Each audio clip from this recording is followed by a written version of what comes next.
días, amigos y amigas de Andina Canal Online. Estamos con Mirada Electoral, elecciones 2016, nuevamente acompañándolos Fidel Gutiérrez y Susana Mendoza en la conducción. Esta vez, como cada día, vamos a hablar con uno de los postulantes a la presidencia de la República en las elecciones generales que se aproximan. Esta vez el turno es de Francisco Díez-Canseco, quien está postulando al cargo más importante en nuestro país por el grupo político Perú Nación. A él le damos la bienvenida y bueno, también a nuestra compañera Susana Mendoza, quien nos va a hacer una pequeña semblanza de quién es nuestro invitado. Buenos días, Susana. Estamos acá pues ya con el señor Díez-Canseco y seguramente muchos jóvenes que son los que más se conectan a la internet para ver este tipo de información, se preguntarán cuál ha sido su trayectoria. Podemos hacer un resumen. ¿Quién es Francisco Díez-Canseco Tábara? Bueno, Francisco Díez-Canseco Tábara es periodista, es abogado y también empresario. Fue diputado por el movimiento de bases hallistas del 85 al 90, fue dirigente del partido aprista, es presidente del Consejo por la Paz desde que se creó hace 25 años y hoy postula para ser presidente de nuestro país como candidato a la organización política Perú Nación.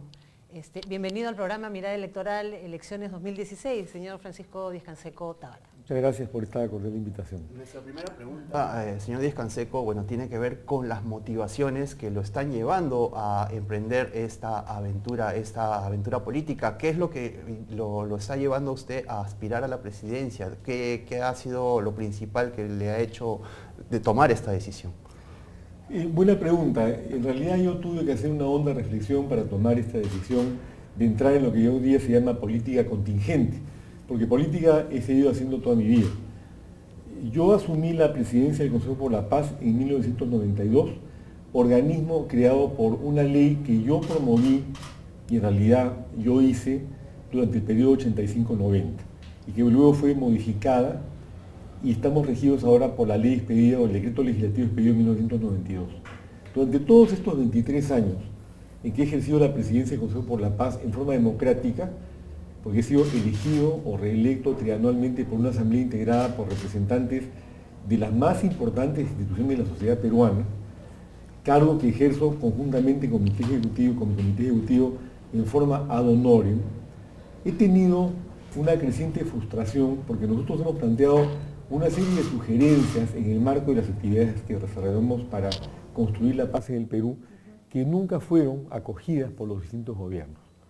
Inclusive, cuando se inició este gobierno, pusimos nosotros un comunicado publicado a página entera en el diario El Comercio, en la página 3, señalando que, en nuestra opinión, era indispensable iniciar el cumplimiento de lo que llamamos la deuda social. Así es. El Consejo por la Paz, ¿a quién le rinde cuentas, señor Díez-Canseco? El Consejo por la Paz es un organismo autónomo creado a la manera de los colegios profesionales por el Estado, que no tiene dependencia alguna con el Estado, ni ha recibido jamás un centavo de parte del Estado. O sea, nosotros le tendríamos que rendir cuentas, como lo hemos hecho en su oportunidad, a las organizaciones internacionales que nos han financiado algunos proyectos. Pero hace ya unos 15 años que no recibimos un centavo. ¿Y quién lo financia? Ningún tipo de organización internacional, es un voluntariado. Yo aporto y aportan otras personas que conjuntamente conmigo ponemos dinero y tiempo para trabajar en tareas como la lucha contra la corrupción, la observación electoral y la defensa de los derechos humanos. Usted todavía y la difusión de valores. La organización a la cual usted pertenece, Perú Nación, todavía forma parte de estos candidatos que aún no superan el 1%. Falso. ¿Qué pasa? Según la última encuesta de GFK, sí, en 15 días de campaña, nosotros ya estamos con el 2%. ¿Qué cree usted que gana su organización o qué puede ganar nuestro país con Perú Nación en ese punto de la contienda, en ese nivel de la contienda? El punto para mí es muy satisfactorio, le digo, yo me he quedado muy sorprendido porque una encuesta publicada por la República Online hace un par de días señala que según GFK, que es una encuestadora alemana muy acreditada, ya estamos nosotros en el 2%. Yo tengo 10 días de campaña. Yo creo que si 2% hemos logrado tener en 10 días de campaña y vamos a seguir creciendo, creo yo, geométricamente, tenemos una buena posibilidad. Pero le quiero explicar algo. El sentido de la creación de Perú Nación no es crear un partido al servicio de una candidatura personal, o sea, la de Francisco Díez-Canseco. No. Yo creo que parte de la crisis y de la grave crisis política que atraviesa el Perú es una ausencia de institucionalidad, porque los partidos políticos se han convertido en meros vehículos electorales al servicio de ambiciones personales, de candidatos permanentes y de cúpulas inamovibles. El sentido de Perú Nación es que este es un partido para la juventud, un movimiento político democrático donde no va a haber ni un candidato permanente ni una cúpula inamovible. Por eso, cuando lanzamos el partido en Chuschi, simbólicamente, hace un mes y medio, lo hicimos. ¿Y por qué en Chuschi? Porque como usted recordará, ahí empezó Sendero y ahí se inició también la revolución pacífica, que es lo que va a ser Perú Nación. Y que comienza por la creación de un partido institucional. Cuando a mí se me dijo en ese momento, doctor Canseco, es conveniente que se lance su candidatura, le dije, yo no he creado el partido y los que están conmigo para que yo sea candidato. Acaba de haber una convención electoral, vamos a definir quién es el candidato, pero quiero que frente al país quede claramente establecido que este es un partido institucional que se ha creado para reinstitucionalizar la política del Perú y para que quede bien claro que si hay peruanos que creemos en la democracia, no solamente de la boca para afuera, sino en este caso de la boca del partido para adentro. ¿Y dónde es que se centra la fortaleza? ¿Dónde se centran las bases o el principal núcleo dirigencial de su partido, señor Díaz Canseco? Mejor dicho, ¿quiénes están en el equipo que a usted lo está respaldando? Miren, yo he tenido, tenemos cientos de comités de Consejo por la Paz en todo el Perú. Y mucha de la gente que ha trabajado conmigo durante los últimos 23 años en el Consejo por la Paz, no todos, porque algunos son militantes de otros partidos, se han plegado a esta tarea. Están trabajando conmigo desde el BRAE hasta Tumbes, desde Tumbes hasta Tacna, de Tacna hasta Iquitos, de Iquitos a Chumbivilcas, de Chumbivilcas a Mala, de Cañete a Cobamba, en fin.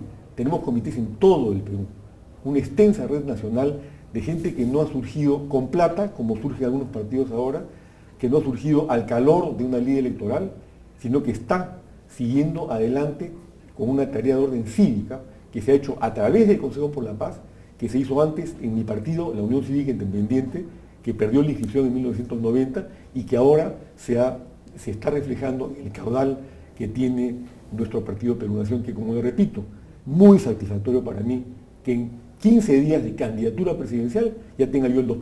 Ahora, que usted haya hecho esta presentación pública de su partido en Chuschi no es casual, es algo muy simbólico además. Me imagino que tiene que ver con la voluntad de fortalecer o impulsar un proceso de reconciliación en nuestro país que tanto lo necesita. ¿Qué ha hecho el Consejo por la Paz? Si usted me tuviera que mencionar las dos cosas más importantes que ha hecho el Consejo por la Paz, justamente para alimentar el proceso de reconciliación de nuestro país. Ya, antes de contestar la pregunta, y me parece muy interesante lo que usted ha comentado hace un segundo, hicimos en Chuschi nuestro primer mitin público, llenamos la Plaza de Armas de Chuschi, convocando a los campesinos, a los pequeños productores con los que yo trabajo en Chuschi, como en Puno, desarrollando proyectos de quinoa orgánica hace 30 años. ¿Es empresario? Yo soy empresario, sí. Pero el proyecto de quinoa lo inicié en Puno, no con un ánimo empresarial, sino con un ánimo social. Vamos a volver a Chuschi y después, si quiere usted, retornamos con la quinoa y proseguimos con la pregunta que usted me ha formulado. En lo que atañe a Chuschi, el sentido fue simbólico, efectivamente. Ahí, en Chuschi, Sendero Luminoso inició sus acciones en 1980, usted recordará. Ahí, Perú Nación ha iniciado la Revolución Pacífica, que es todo lo contrario de lo que hizo Sendero. Una revolución para cambiar el Perú desde sus raíces más profundas, pero hacerlo en paz, buscando justamente el objetivo central que yo he tenido en toda mi vida, de construir la paz en el Perú. Dentro de ella, por supuesto, es indispensable que haya un proceso de reconciliación, pero un proceso de reconciliación, como usted comprenderá, nace de la mente y del corazón de las partes que participan. No puede ser hipócrita. Claro. Yo he recorrido las cárceles conversando con senderistas y he encontrado gente que realmente buscaba una reconciliación, pero la mayor parte es gente que está ideologizada y que no quiere ningún tipo de reconciliación. El Consejo por la Paz es sociedad civil y tiene una mirada y una posición. ¿Qué hizo el Consejo por la Paz por la reconciliación? Bueno, nosotros hemos trabajado, le voy a decir, en varias áreas durante todos estos años. En primer lugar, hemos hecho observación electoral. Nosotros fuimos los primeros en hacer observación electoral en 1995. Pese ¿A qué se refiere con observación electoral? Vigilar que se respetara el sufragio y el voto de los electores. ¿De qué zonas? ¿A nivel nacional? En todo el Perú. Desplegamos 6.000 voluntarios en esa ocasión. Y en esa ocasión, el Jurado Nacional de Elecciones, que había en principio aprobado que nosotros participáramos como observadores, en el último minuto denegó la aprobación. porque yo fui contactado por un alto funcionario de ese régimen pretendiendo que hiciéramos una observación un poco pues desviada, ¿no? Entonces, tenemos a mucha honra haber hecho la observación y que, por ejemplo, al entonces rector de la Universidad de Lambayeque, que era presidente del Consejo por la Paz de ese departamento, de esa región, lo metieron preso por hacer observación electoral. Y luego, el presidente del jurado de esa época nos felicitó como consecuencia de que Santiago Murray, el delegado de la OEA, envió una carta diciendo que había sido una tarea extraordinaria la realizada por el Consejo por la Paz en la observación electoral, pese a que en todos los centros de votación habían puesto una oración diciendo que los observadores del Consejo por la Paz no eran bienvenidos. Comenzamos ahí. Formamos una comisión anticorrupción que presidió originalmente el doctor Martín Belaúnde, que está ahora en el Congreso, y que luego fue SAR Anticorrupción. Pasó de nuestra comisión anticorrupción a ser SAR Anticorrupción.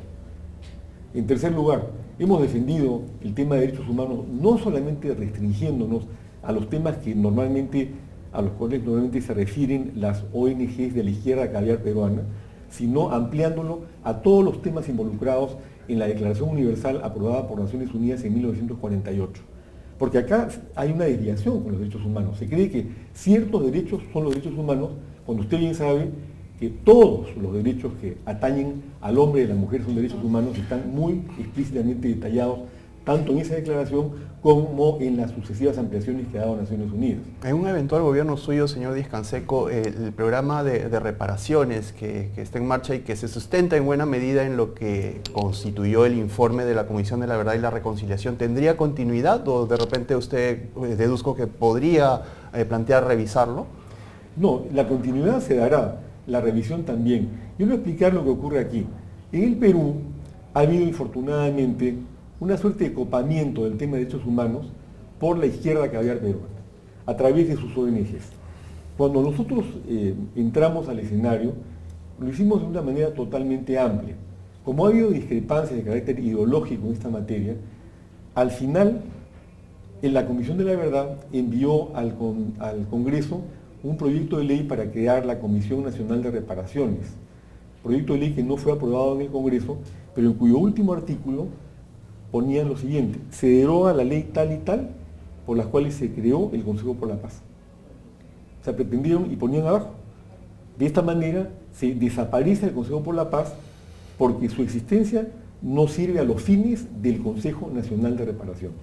Eso en términos descartianos es una petición de principio absolutamente inválida, porque el Consejo por la Paz no se creó para apoyar un organismo inexistente, que ellos plantearon y que todavía no existe hasta el día de hoy, mientras que el Consejo por la Paz sigue existiendo. Pero felizmente hay un registro de reparaciones, o sea, usted va... A lo que voy es a lo siguiente. Yo, y se lo he comentado a algunos amigos que tengo de ese sector político, en el sentido de que yo me quedé muy sorprendido de la actitud absolutamente antidemocrática, porque yo critiqué una serie de cosas de la Comisión de la Verdad que me siguen pareciendo que están mal, como hay otros que están bien. O sea, yo no soy cerrado en eso. En cuanto a las reparaciones, evidentemente, pero yo conozco muchos casos de reparaciones porque trabajo en el área. Yo me he recorrido Ayacucho en las épocas más bravas, cuando tendía Sendero al frente, ¿no es cierto?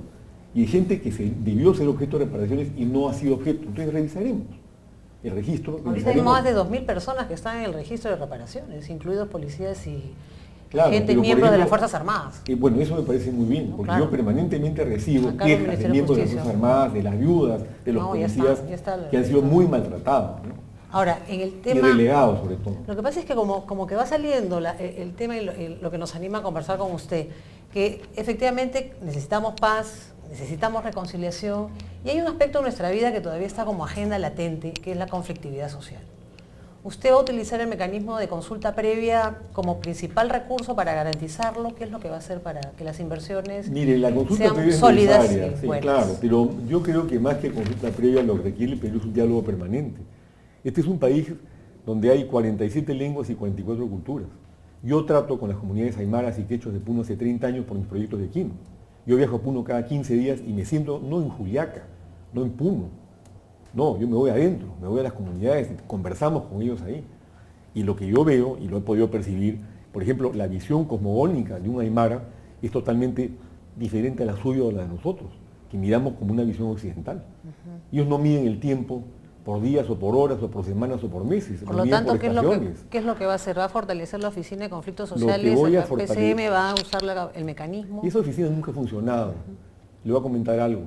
Hace 10 años a mí me buscaron de la Unión Europea para crear una unidad de conflictos en la PCM. Y había un fondo de 1 millón de euros. A la salida de Toledo y cuando entraba el gobierno de Alan García. Yo le dije que nosotros no podíamos entrar, porque eso le correspondía al Estado, podríamos actuar como un mediador si nos convocaban, nada más. 20 años después que ese fondo se perdió en burocracia, en automóviles, en gastos, y la oficina nunca ha funcionado. ¿Por qué? Le voy a dar mi opinión. Porque no se trata de crear una oficina de conflictos. Se trata de tener lo que nosotros hemos denominado un programa de diálogo permanente. Hay que dialogar permanentemente con esas comunidades para que vayan interiorizándose en lo que es una cultura occidental. Cuando uno va, el ejecutivo de una empresa minera transnacional, a dialogar con el líder de una comunidad aymara, por decirle, no es un problema de poner ahí un intermediario que hable aymara y que hable inglés o que hable castellano. Hay que entender la mentalidad de cada uno.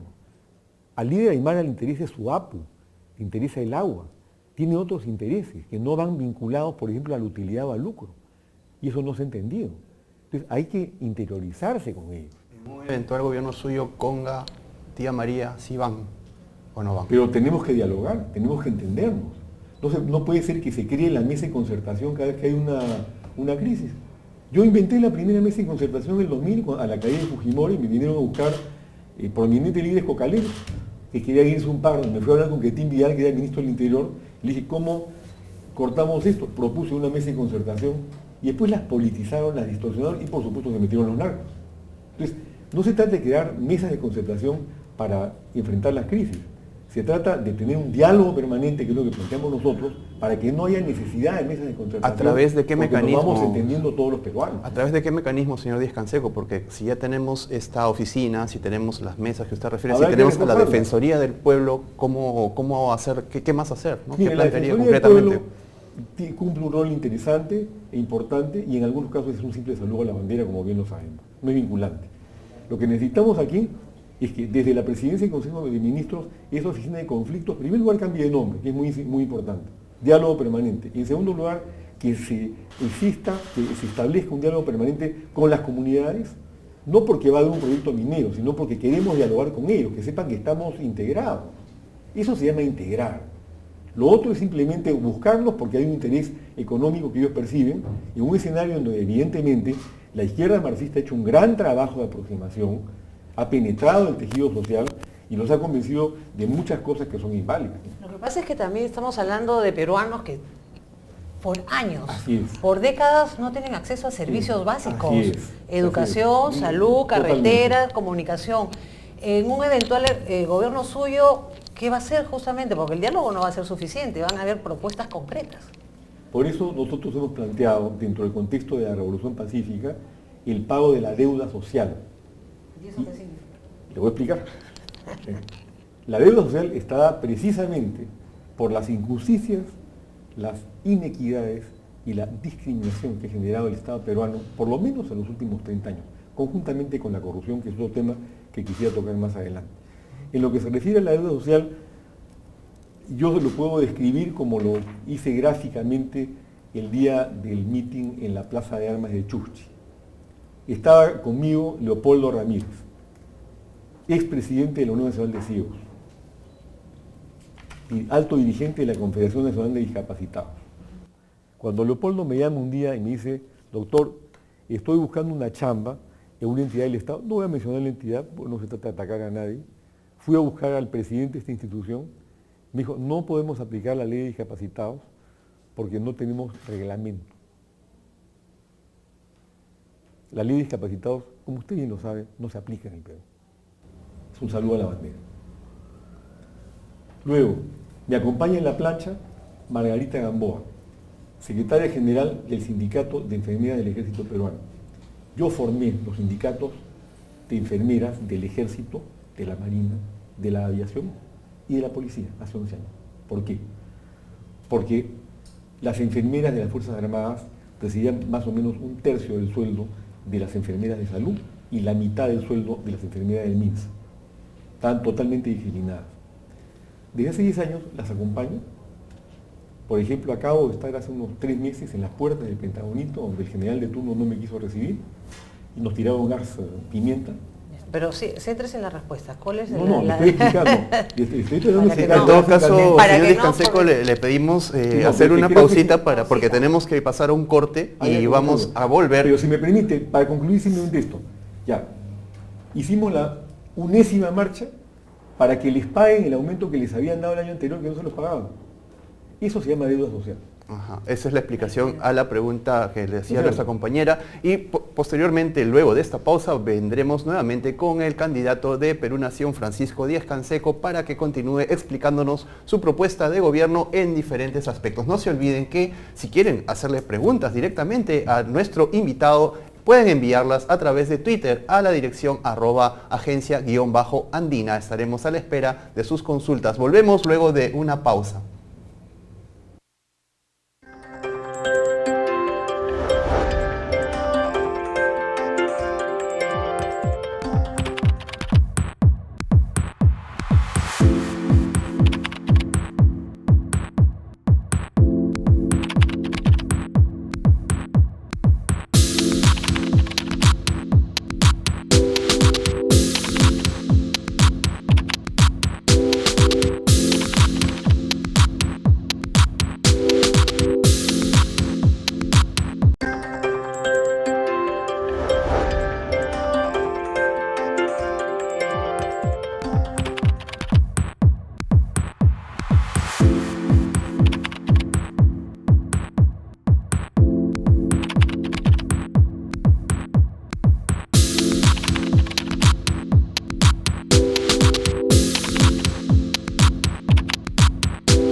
Estamos en Mirada Electoral, elecciones 2016, programa de Andina, canal online. Esta vez tenemos como invitado al candidato presidencial de Perú Nación, Francisco Díaz-Canseco, y estábamos pues conversando con él en el primer bloque respecto a sus expectativas en este proceso electoral, a por qué está emprendiendo esta aventura, esta cruzada por querer ser presidente. Les decíamos también que pueden enviarnos sus preguntas a el Twitter de la Agencia de Noticias Andina, @agencia_andina. Hemos recibido ya unas cuantas interrogantes que de inmediato, para estar a tono con la velocidad de las redes sociales, se las hacemos extensivas a nuestro invitado. Señor Díaz-Canseco, nos preguntan a través del Twitter cuál es su posición respecto a esta posibilidad de retirarse voluntariamente del sistema privado de pensiones. Esta ley que bueno, está nuevamente siendo materia de debate tras la observación hecha por el Ejecutivo. ¿Qué haría usted en un eventual gobierno suyo frente a una situación de ese tipo? Aprobar la ley. Yo creo que es el dinero que ha sido recaudado por las AFPs no para lucrar para ellas mismas, sino en beneficio de las personas que aportan ese dinero. En segundo lugar, yo me quedé muy sorprendido cuando el otro día una empresa que se llama no sé, Deloitte o algo así, pretendía convencer al país que las AFPs podían extender, que había peruanos que viven hasta los 106 años o algo por el estilo, para que ellos puedan manejar el dinero a su antojo, ¿no? Es increíble, o sea, ¿hasta dónde puede ir el mercantilismo en el Perú? Hay otra pregunta tuitera. ¿Cómo va a financiar su campaña? Bueno, estamos recibiendo el apoyo, por lo pronto, de los candidatos parlamentarios.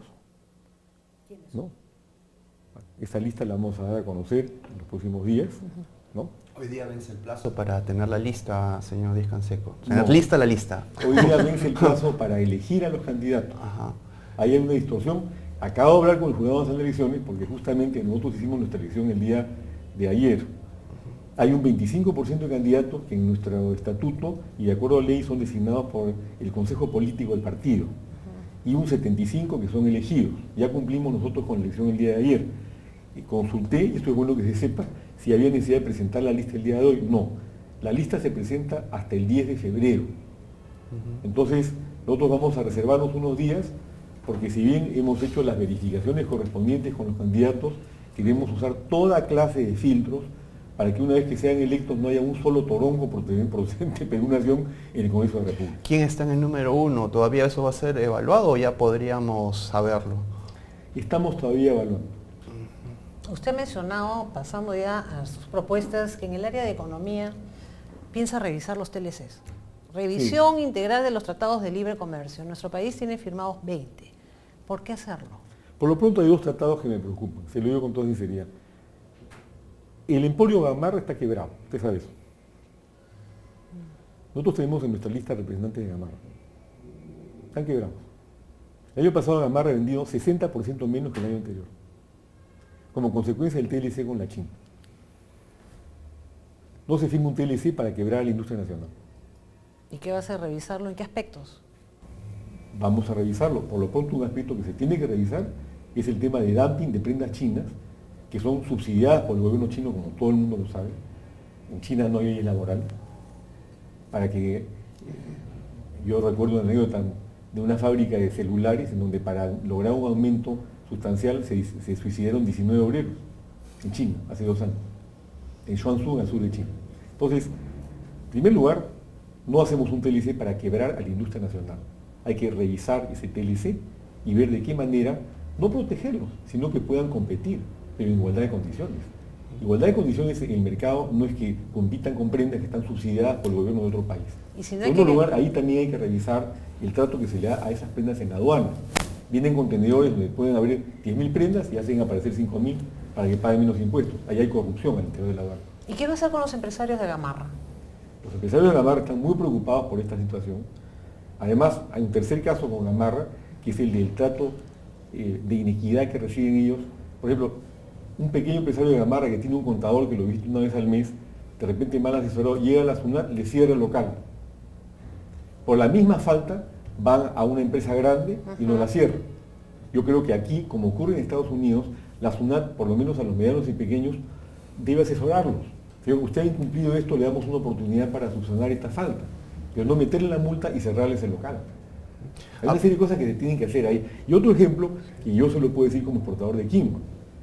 A alguien se le ocurrió la peregrina idea en el TLC con Corea de aceptar que la quinoa está grabada para entrar a Corea con un arancel del 400%. ¿Qué le parece? 400%, es una burla. Eso no existe en ningún tratado del mundo. 400% tenemos que pagar, o tiene que pagar el importador coreano para importar quinoa del Perú. ¿Qué le parece? Ese TLC con Corea sería el segundo que usted plantearía revisar en un gobierno suyo. Pero vamos a revisar todo, sin ningún ánimo de desarmar lo que se ha hecho, mantenerlo bueno, y si están ok, pero por lo menos hay 2 TLC ya que yo conozco que están mal hechos. Usted propone también ampliar el impuesto a la renta, si es que lo he interpretado bien en su propuesta. No. ¿Quiere reducirla? ¿Qué quiere hacer con el impuesto a la renta? Estamos trabajando, mire, yo tengo en mi equipo a varios economistas liberales, no neoliberales, liberales clásicos. ¿Quién? Bueno, está Juan Luis Tapia, por lo pronto, y mi candidato a la primera vicepresidencia, que es Claudio Sola. Entonces, lo que estamos trabajando, bueno, ahí hay un debate interno en plan de gobierno con Alfredo Abanacao, que es el presidente de la Comisión de Plan de Gobierno, que ha sido decano del Colegio Nacional de Economistas. En el siguiente sentido, el planteamiento liberal es crear un impuesto único, que no me parece una mala idea, pero he pedido un cálculo actuarial para definir la posición sobre la materia. Reemplazar todo el conjunto de impuestos por un solo impuesto, que pueda rendir lo mismo, que sea equitativo, que no complique las cosas y que facilite. O sea, que no esté diferenciado IGB, impuesto a las rentas. Sería un impuesto indirecto, no un impuesto a la renta, ¿no? Esa es la parte que a mí... En la parte de impuesto a la renta. No, sería un impuesto indirecto, no directo, el impuesto a renta es directo, ¿no? Esa es la parte que a mí personalmente no me convence. Pero, en fin, estamos en ese debate. El tema usted sabe cuál es. En el Perú deberían tributar 7,5 millones de personas. Solamente tributan 450.000. Y de las 450.000, 250.000 tributan así. Entonces, este es un país donde tenemos que, para que esto ocurra, para que la gente tribute con gusto, el Estado tiene que ser eficiente. Tiene que mostrar obras, hechos, exactamente. Y eso no está ocurriendo hasta ahora. Es una tarea difícil, no es tampoco de un quinquenio, pero hay que iniciarla. Yo creo que en materia tributaria La evasión que hay se suscita porque, en primer lugar, no hay conciencia tributaria. Se habla de que subió la presión tributaria del 14 al 16, al 17, pero ¿quiénes son los que han incrementado la presión tributaria? Esos 250.000 que pagan. ¿Y dónde están todos los demás? El trabajo de la SUNAT actualmente, ¿cómo lo ve usted? ¿Haría alguna modificación en él? Yo creo que el problema con la SUNAT es que es eficiente cobrando. Dicen que vive de las multas, cosa que también tendremos que investigar porque eso no es lógico, pero no ha hecho un gran trabajo para ampliar la base tributaria. Y claro, no se trata de ampliar la base tributaria persiguiendo a la gente, sino creando conciencia tributaria. Bueno, las dos cosas paralelas, ¿no? Porque Bueno, sí, es verdad. una cosa no, no se pone sí, a la usted otra. razón, así es. Usted tenía mucho interés también en detallarnos sus propuestas respecto a la lucha contra la corrupción. Bueno, señálenos qué va a ser lo primero que haría en un gobierno suyo al respecto. Nosotros hablamos más que de lucha contra la corrupción, de reconstrucción moral del Perú. Yo creo que la lucha contra la corrupción se debería denominar así. Reconstrucción moral es un tema, es un término bastante amplio, paraguas casi enorme. filosófico, Sí. podríamos decirlo. Exacto, de acuerdo con usted, pero de eso se trata, porque acá hay dos temas, uno de corto plazo y uno de largo plazo. En el corto plazo nosotros vamos a crear el Consejo Nacional de Moral Pública. ¿Que yo dependerá voy a de quién? presidir ¿Que en mi dependerá de calidad- quién? ¿Perdón? Que dependerá de quién. ¿De qué entiende? Autónomo, absolutamente autónomo, independiente, creado por ley. Como el Consejo por la Paz, pero con otro Pero consejo. este sí sería un organismo del Estado, ¿no? No un organismo burocrático donde pienso convocar a 5 o 4 personas próbadas y hacer algo como lo que hizo Elliot Ness con los intocalables en Chicago. Porque el problema es, yo lo veo como abogado, por ejemplo, la penetración de la corrupción en la policía, en el Poder Judicial, en el Ministerio Público, en el INPES, de donde sale el 90% de las extorsiones en Perú. Y si esto va a ser controlado por órganos de control internos, se están controlando entre ellos. Yo creo que hay magníficos jueces, magníficos fiscales, magníficos funcionarios en el INPES y grandes policías. Y al lado tienen una partida de corruptos. Lo que va a hacer el Consejo Nacional de Moral Pública, de acuerdo a nuestro plan de acción inmediata en los primeros 90 días de gobierno, es sacar a los corruptos. Vamos a investigar, vamos a identificar y los vamos a sacar. Ajá. Nos va a seguir detallando el señor Francisco Díez-Canseco, candidato presidencial de Perú Nación, sobre esta propuesta de crear un Consejo Nacional de Moral Pública en el siguiente bloque, donde también haremos nuestro ya habitual ping-pong de preguntas y respuestas rápidas. Quédese con nosotros en Andina Canal Online. Mirada Electoral Elecciones 2016 regresa dentro de unos instantes.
En Mirada Electoral Elecciones 2016 desde Andina Canal Online, Susana Mendoza y Fidel Gutiérrez en la conducción del programa, y esta mañana estamos con Francisco Díez-Canseco, el ex candidato presidencial del Grupo Perú Nación.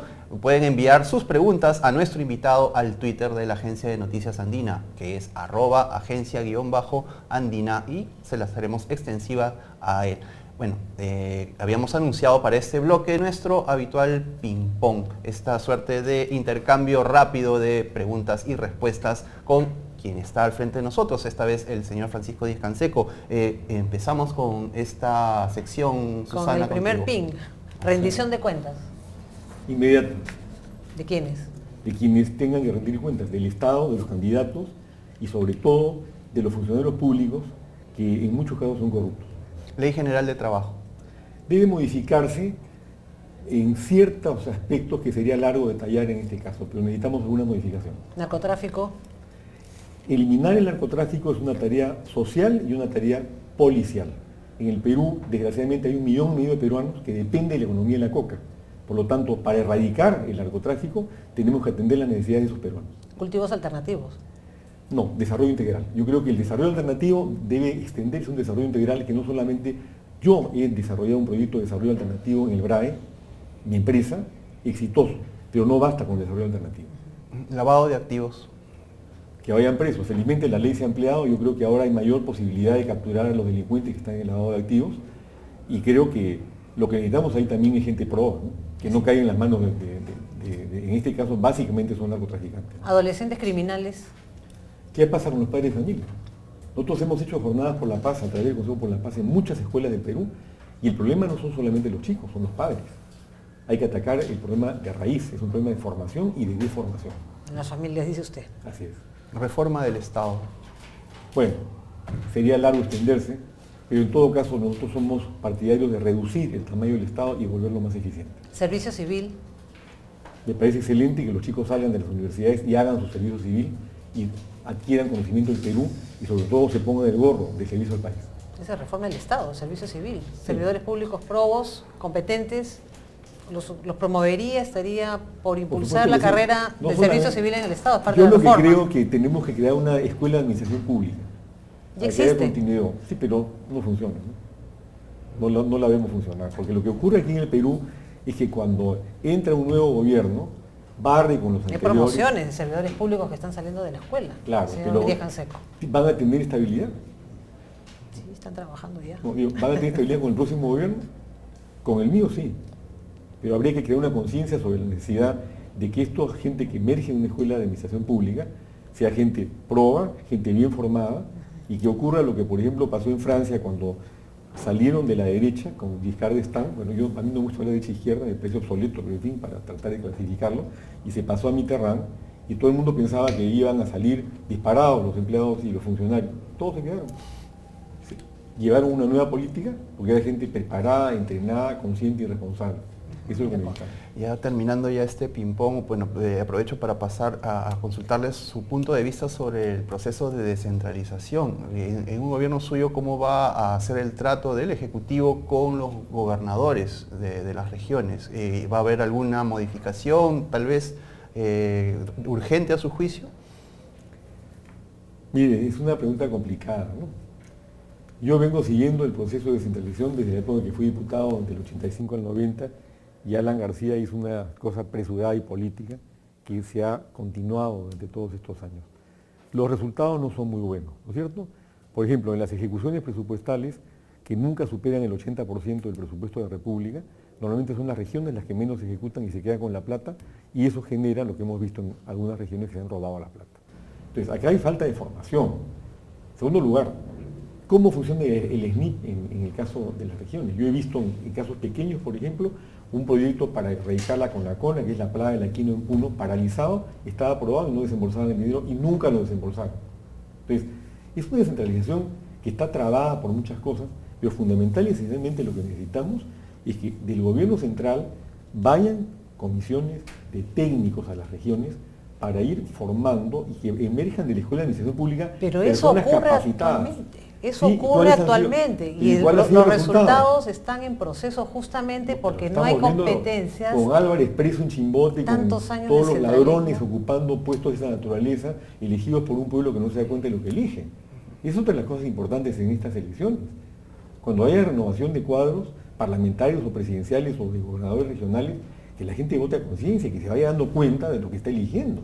Usted está señalando ahí dos realidades. Una es la de repente, el dispendio corrupto que podrían haber hecho algunas autoridades de los recursos regionales, pero también ha señalado antes las dificultades que puede haber para invertir a través del SNIP. En el caso concreto de este sistema, ¿usted va a plantear, no sé, modificarlo, eliminarlo, reemplazarlo? No, yo lo que creo es que hay que mejorarlo. Tiene que haber un control, especialmente en un escenario como hemos vivido en los últimos años, donde se han dispendiado cientos de millones de soles por parte de gobiernos regionales que no han estado capacitados para hacerlo o que han estado llenos de corruptos, ¿no? Claro, el centralismo ha marcado la vida de muchas de los recursos humanos y de la gestión pública en nuestro país. Es que se pensó que se podía descentralizar dándole plata a las regiones. Y no es solamente plata, Claro. hay que dar capacitación. Pero es proceso, ¿no? Hay que ser justo, Claro. es proceso y hay Lo que malo es que este proceso fortalecerlo. dura ya tantos años, 30 años. Si sale y usted no presidente, avanzamos. usted seguramente fortalecerá el proceso en algunos aspectos, pero me gustaría detenerme en algo que también me llamó la atención en su propuesta, que fue la preocupación que tiene por la juventud. En nuestro país tenemos una ventaja comparativa frente al resto de otros países del mundo en tener una población joven, no una población joven de 35 años, que tiene capacidad de trabajo, 18 a 35 años, y que seguirá trabajando en las próximas décadas. ¿Qué va a hacer usted exactamente? ¿Qué políticas sociales, educativas va a promover para que este sector de la población sea un capital humano importantísimo en nuestro país? Por lo pronto, chamba joven. ¿Qué significa? Chamba joven significa que a los sectores más pobres del Perú, a los jóvenes de los sectores más pobres, les vamos a dar la oportunidad de acceder al trabajo, no tipo pulpín, sino con todos sus derechos laborales y dándole a la empresa, es una tesis que yo sostengo hace 25 años, no viene de ahora, ¿no? Y dándoles a las empresas incentivos promocionales para que los vayan contratando y para que los vayan preparando, porque parte del problema también de la fuerza laboral peruana es que requiere, aunque hay instituciones que los preparan a los chicos, yo creo que las carreras intermedias en Perú están muy depreciadas. Todo el mundo quiere entrar a la universidad, a una de estas 120 universidades, de las cuales probablemente 100 son pésimas, para tener su título, cuando acá se puede ganar muy bien y tener una vida muy digna con carreras intermedias. Entonces nosotros queremos impulsar las carreras intermedias, crear una educación que se adecue geográficamente a las necesidades y que la gente se vaya regando en los lugares. Yo he visto, por ejemplo, hace poco, en Acobamba, que me invitó el comité nuestro, que está conformado por universitarios fundamentalmente, y la Universidad de Huancavelica ha hecho un trabajo muy interesante descentralizando sus sedes en cada una de las provincias. Ahí está la Facultad de Agronomía. Y ahí salen agrónomos que pueden perfectamente cultivar papa, quinoa, oca, en fin, una serie de cultivos andinos proverbiales, mejorar la productividad, ayudar a sus zonas y se quedan viviendo ahí. No migran a Lima a la búsqueda de la gran ciudad que de repente no les da la oportunidad de vida. Eso es chamba joven. ¿Debe darse una ley similar a la actual ley universitaria respecto a estos institutos superiores tecnológicos que forman justamente estas carreras no universitarias? Yo no creo en las leyes, yo creo en los hechos. El Perú tiene 40.000 leyes incumplidas. Necesitamos que se cumpla la ley y que se promuevan estas cosas debidamente. De repente con una ley y de repente no hay necesidad de darla, ¿no? La ley universitaria... Este es un país es nuestro país. De leuleyos, ¿no? De legislaciones y de normas incumplidas. Pero nuestro querido país. Perú tenemos que cambiarlo en ese sentido. Esa es la revolución pacífica. ¿Y qué es lo más radical que va a hacer usted si sale presidente de la República justamente en el quinquenio del Bicentenario? 2 medidas audaces que haría su gobierno. La primera, voy a meter presos a los corruptos inmediatamente. Los saco. Yo voy a presidir el Consejo Nacional de Moral Pública.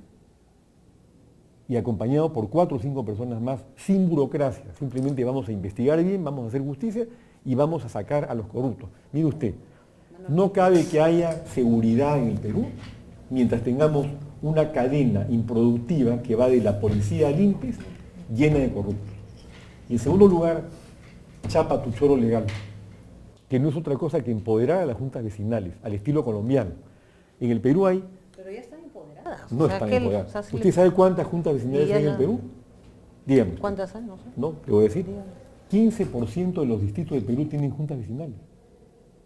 15% de los 1.850 distritos que hay en el Perú. En los cuales, además, usted sabe bien, 1.700 de los alcaldes están enjuiciados por peculado, malversación o alguna cosa por el estilo. Y entonces, la idea nuestra con la Junta Vecinal es, siguiendo el ejemplo de Colombia, donde se crean juntas vecinales por cuadra o por manzana, es empoderarlas. El ser humano es territorial. Usted no va a ocupar el territorio de San Juan del Lurigancho con la Junta Vecinal, la única que hay en San Juan del Lurigancho, que no funciona porque la policía no le da bola. Entonces queremos que se entienda bien, chapa tu chorro legal es, tú lo identificas, tú lo denuncias, tú previenes, tú llamas a la policía, nada más. Tú no actúas para paralizarlo, golpearlo, nada de eso. Pero si se les da los beneficios del caso, como hay en Colombia, los incentivos del caso, y una policía limpia, sana, transparente, que trabaje de la mano con ellos, va a ver usted cómo empezamos a chapar los shorts. Señor Díaz-Canseco, y ya tenemos que ir terminando esta... Tiene una muy interesante Sí, entrevista. ha sido bastante interesante escuchar sus propuestas. Bueno, tenemos la última pregunta tuitera de la mañana. Yo soy tuitero, ¿no? También usted, seguramente se la deben haber hecho también directamente. ¿Qué posición tiene usted frente a la unión civil? Yo estoy en contra de la unión civil. Yo creo en la unión patrimonial. Tengo muchos amigos homosexuales a los que quiero mucho, los respeto mucho, merecen todo el respeto de la ciudadanía y por supuesto todos los derechos del caso. Pero no estoy a favor, le digo con toda sinceridad, de la unión civil. Yo soy padre de 4 hijos, mi hija Yossi, mi hija Elena, mi hija Yossi es la que tira las cartas, ¿no? Tengo 5 nietos y no podría aprobarla. Con todo el respeto y todo el cariño por mis amigos gays. Con esta respuesta vamos ya dando punto final a esta edición de Mirada Electoral 2016. Estamos pues con el candidato el señor Francisco Díaz-Canseco, a quien invitamos antes de despedirnos a darnos unas últimas palabras a la audiencia que nos ha seguido a lo largo de esta última hora a través de Andina Canal Online. Adelante, señor Díaz-Canseco. Muy corto. En Perú Nación vamos a realizar una revolución pacífica que va a pagar la deuda social y que tiene por objeto restaurar en el Perú la justicia y la equidad en el marco de un partido que defiende principios, no intereses, y que lo hace con pasión por el Perú. Muy bien, esa ha sido la despedida de nuestro invitado de hoy, el señor Francisco Díaz-Canseco. Nosotros también nos vamos despidiendo de ustedes desde Andina Canal Online. Susana Mendoza y Fidel Gutiérrez los estuvieron acompañando en esta última hora. Volvemos pronto con otra entrevista mañana, con otro candidato presidencial. Quédese con nosotros y quédese conectado a la página web de la Agencia de Noticias Andina para tener información minuto a minuto de nivel nacional y nivel mundial. Hasta luego. Hasta mañana.